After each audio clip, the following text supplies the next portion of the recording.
महतिल साहब, लेकिन फाजिल साहब ने कई तीखे सवाल पूछे, खास करके नॉर्थ ईस्ट में, असम में जो एनआरसी को लेकर कुछ एक मामले सामने आए थे जहां कोई भारतीय सेना में था, भारत की सेना में उसकी सिटीजनशिप को लेकर दरअसल सवाल उठ गया।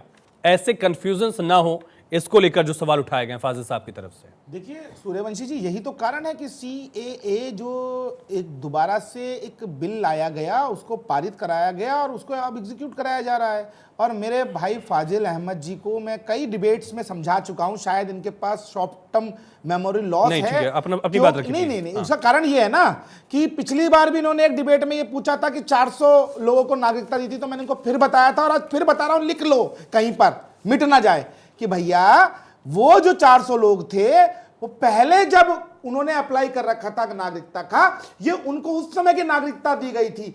अब जो नया कानून आया है, इसके आधार पर नया नोटिफिकेशन होगा, नए कानून बन रहे हैं, नया पोर्टल बनेगा, SDM वेरीफाई करेगा, वो नोडल ऑफिसर को अप्लाई बताएगा, उसके बाद उसको नागरिकता दी जाएगी। और दूसरी चीज यहां पर मैं आपसे भी कहूंगा फाजिल अहमद जी, कि ये भारत के अंदर राजनीति का कोई प्रश्न नहीं है।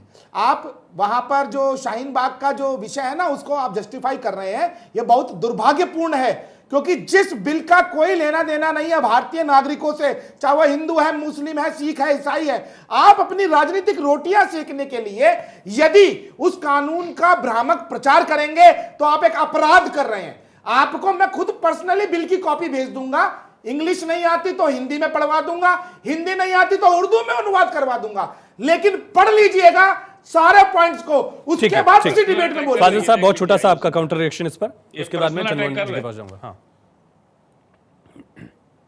फाजिल साहब, देखिए, ये इन्होंने कहा, बात वो नहीं है, बात संविधान की। हमारा संविधान क्या कहता है कि किसी भी कानून में जात, धर्म, मजहब का भेद नहीं होना चाहिए। आप शरणार्थी के अंदर, एक मिनट सूर्यवंशी जी, ये बताइए, आप शरणार्थी के अंदर क्यों आप मजहब देख रहे हैं? अगर पाकिस्तान के अंदर, नहीं मैं ये पूछ रहा हूं इनसे, पाकिस्तान के अंदर हिंदुओं की बहन बेटियों का बलात्कार होता है, ननकाना साहिब में सिखों की जो है धार्मिक आस्थाओं की आहत होती है, वहां पर जैन है, पारसी है, वो लगातार कम होते गए। आजादी के बाद से आज कितना परसेंटेज ऑफ वहां पर वो माइनॉरिटीज है, जरा बताइए आप, क्या कारण है? हम बता रहे, सुन लीजिए।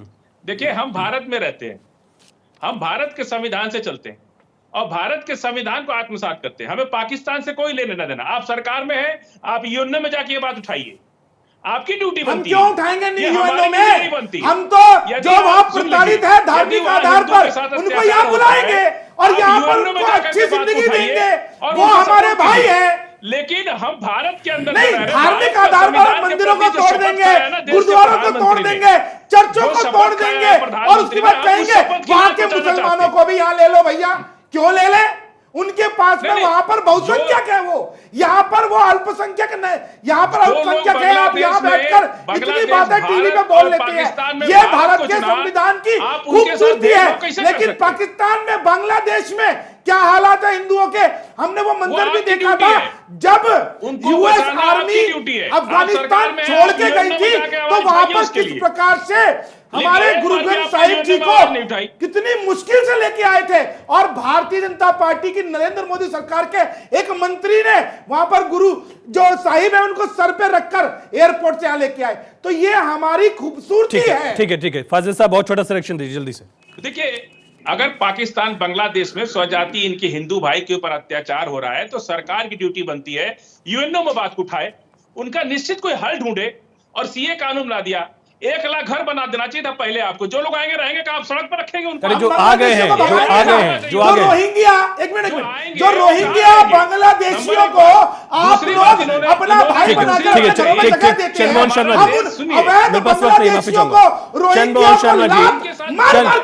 शर्मा जी, चंद्रमोहन शर्मा जी, कांग्रेस के लिए क्या एक और चुनौती हो गई है सीए का मुद्दा एन वक्त पर बीजेपी की सरकार की तरफ से लागू करना? कांग्रेस कैसे काउंटर कर रही है इसे? देखिए, कांग्रेस की नहीं, आज देश के हर जनमानस की चुनौती हो गई है, क्योंकि मेरे मित्र ने कह रहे हैं कि बड़ा ऐतिहासिक फैसला है। मुझे समझ नहीं आया आज तक भाजपा ने कितने ऐतिहासिक फैसले करे, और जितने भी ऐतिहासिक फैसले करे हैं उनपे इनको यू टर्न भी लेना पड़ गया है, और बड़े बदले बदले सरकार नजर आते हैं।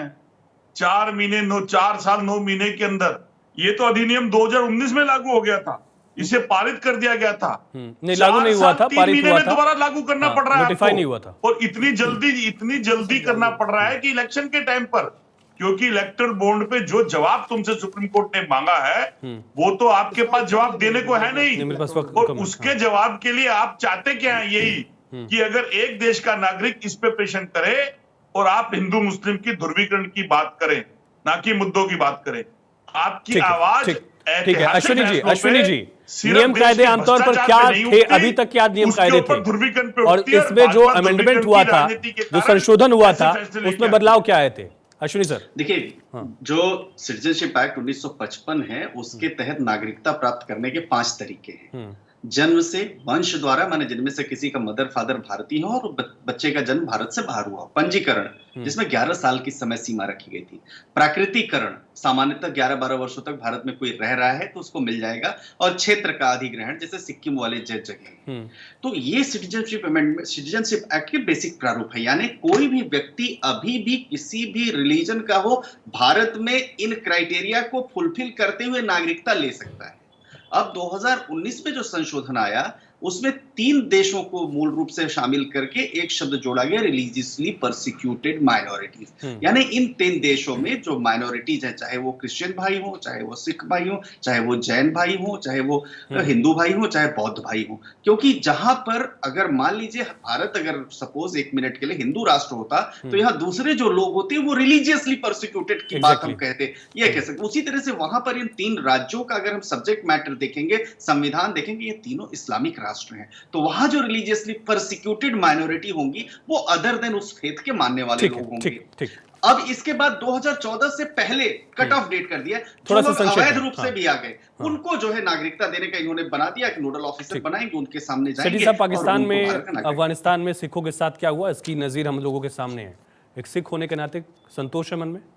बिल्कुल। देखिए, जब दिल्ली से गुरुद्वारा मैनेजमेंट कमेटी ने बड़ी आवाज़ निकाली थी, जब अफ़गानिस्तान के अंदर लोगों के साथ इतना घपला हुआ और यहाँ पे कॉलोनियाँ बनी हुई हैं, मैं आप तिलक नगर में देखिए या लाजपत नगर में देखिए, जो लोग आए हुए हैं वो बेचारे, उनके पास नागरिकता तो पाकिस्तान की है या बांग्लादेश की है या अफ़गानिस्तान की है। उसमें 6 धर्मों को लिया गया, जिसके अंदर हिंदू भी है, सिख भी है, पारसी भी है, बौद्ध भी है, जैनी भी है और क्रिश्चियन भी है, जो माइनॉरिटीज़ थी पाकिस्तान के अंदर। इसलिए मुस्लिमों को नहीं लिया गया क्योंकि वो वहां पे माइनॉरिटी नहीं है, वो मेजॉरिटी है। और दूसरी वो बात, जो यहाँ पे लोग आए हैं, जो मुसलमान लोग आए हैं, जो जैनुअन है, वो भी नागरिकता अप्लाई कर सकते हैं, लेकिन सीए के अधीन नहीं कर सकते। और दूसरी बात यह है कि एक शरणार्थी में और एक घुसपैठिए में फर्क है। इसको आइडेंटिफाई करना सरकार का काम है, देश की सुरक्षा के लिए बहुत इंपॉर्टेंट बात है। लेकिन सीए से किसी की नागरिकता जाएगी नहीं, ये नागरिकता देने वाला। जल्दी से बोलिए, 10 सेकंड में।